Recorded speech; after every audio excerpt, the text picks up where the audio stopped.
I'm 13 News Now meteorologist Evan Stewart. It's Independence Day, and we've got an update on the tropics. Of course, the big story is Hurricane Beryl, which continues to move here through the western Caribbean. There is another cluster of thunderstorms, the old Invest 96L, low risk of that system developing. But we want to talk about Beryl past Jamaica, past the Cayman Islands, and we can see that eye starting to reform once again, even though the storm is encountering some of that wind shear. Hurricane Hunter aircraft are investigating it.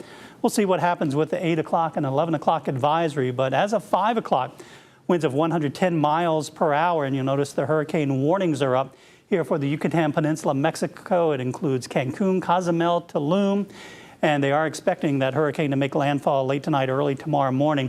It will weaken as it crosses over land, and then once it gets back into the Gulf of Mexico, those warm waters will cause it to redevelop into a hurricane, and then by the end of the weekend approach the Mexican coastline or southern Texas. Whether it makes landfall in northern Mexico or southern Texas doesn't really matter at this point.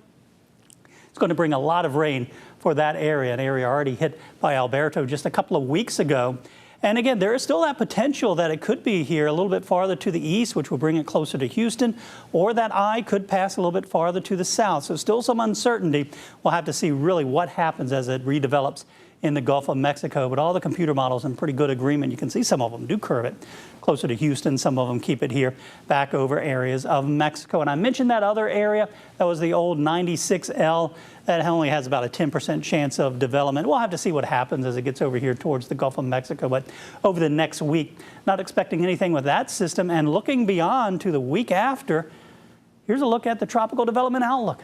Nothing. Things are looking quiet. So after we get past Beryl, it looks like things will be a little bit quieter. We'll get a little bit of a break, but we have a long way to go in this hurricane season. Of course, it runs through the end of November.